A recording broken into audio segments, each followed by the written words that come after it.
തിരുവനന്തപുരം നഗരത്തിലെ കവർച്ചയിൽ 5 പ്രതികൾ പിടിയിലായി. വീട് കയറി വയോധികയെ ആക്രമിച്ച് 10 ലക്ഷം രൂപയുടെ സ്വർണ്ണാഭരണങ്ങളാണ് സംഘം കവർന്നത്. കോർപ്പറേഷൻ ജീവനക്കാർ എന്ന് തെറ്റിദ്ധരിപ്പിച്ചായിരുന്നു മോഷണം.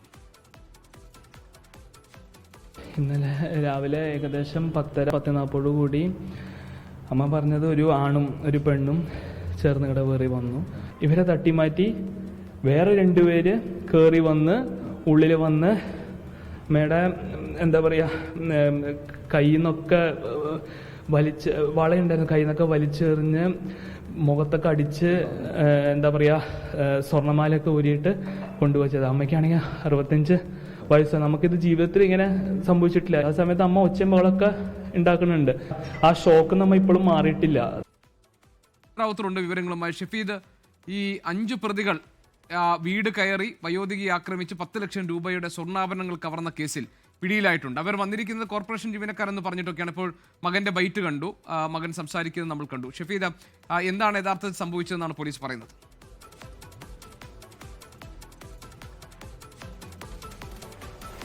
ജിക്ക്, വളരെ ഞെട്ടിപ്പിക്കുന്ന ഒരു സംഭവമാണ് തിരുവനന്തപുരം നഗരമധ്യത്തിൽ ഇന്നലെ ഉണ്ടായത്. ഇത് ഈ തിരുവനന്തപുരം നഗരത്തിലെ പ്രധാനപ്പെട്ട ഒരു സ്ഥലമായ മണക്കാട്, അവിടെ റെസിഡൻസ് അസോസിയേഷനിലാണ് ഈ സംഭവം നടക്കുന്നത്.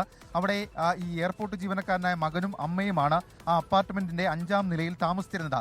മകൻ പതിവ് പോലെ ജോലിക്ക് പോയപ്പോഴായിരുന്നു, അതായത് നഗരസഭാ ജീവനക്കാരെന്ന രീതിയിൽ തെറ്റിദ്ധരിപ്പിച്ചുകൊണ്ട് ഈ സ്ത്രീ അടക്കം 2 പേർ അവിടേക്ക് ആദ്യം എത്തിയത്, അതായത് ഈ അപ്പാർട്ട്മെന്റിന്റെ വാതിലിന്റെ ഫ്രണ്ടിലേക്ക് എത്തിയത്. അതിനുശേഷം ഈ വേസ്റ്റ് ഇട്ടിരിക്കുന്ന അടക്കമുള്ള കാര്യങ്ങളിൽ അപാകതകളുണ്ട് എന്ന് പറഞ്ഞുകൊണ്ടാണ് ഹൗസ് ഓണറുടെ നമ്പർ ചോദിച്ചത്. അതിനുശേഷം ഇവർ അകത്തേക്ക് ഈ മാതാവ് കയറി പോകുമ്പോൾ ഇവരും പിന്നാലെ പോയി അവരെ ആക്രമിക്കുകയായിരുന്നു. ആക്രമിച്ച ശേഷം ഇവരുടെ ഏതാണ്ട് 10 ലക്ഷത്തോളം വരുന്ന ആഭരണങ്ങൾ അത് കവരുകയായിരുന്നു. കഴുത്തിലുണ്ടായിരുന്ന ഒരു മാല അടക്കമുള്ള കാര്യങ്ങളാണ് കവർന്നത്. അതിന് പിന്നാലെ ഇതുമായി ബന്ധപ്പെട്ട് ഇവർ വലിയ ശബ്ദമുണ്ടാക്കിയപ്പോഴാണ് തൊട്ടടുത്തുള്ള അപ്പാർട്ട്മെന്റിലെ ആളുകളൊക്കെ ഇടപെട്ട് മകനെ വിവരം അറിയിക്കുകയും പിന്നീട് ഫോർട്ട് പോലീസ് സ്റ്റേഷനിലേക്ക് ഈ പരാതി എത്തുകയും ചെയ്ത് ഫോർട്ട് പോലീസ് ഇന്നലെ മുതൽ അന്വേഷണം ആരംഭിച്ചിരുന്നു. അതിന് പിന്നാലെയാണ് ഈ കവർച്ച നടത്തിയിട്ടുള്ള 5 പേരെ അന്വേഷണ സംഘം പോലീസ് ഇപ്പോൾ പിടികൂടിയിട്ടുള്ളത്. ഈ 5 പേരും മുൻപും കവർച്ചാ കേസുകളിൽ പ്രതികളാണ്. തിരുവനന്തപുരം നഗരം കേന്ദ്രീകരിച്ചുകൊണ്ടാണ് ഇവരുടെ തട്ടിപ്പ് എന്നുള്ള കാര്യം അത് പോലീസ് ഉറപ്പിക്കുന്നുണ്ട്.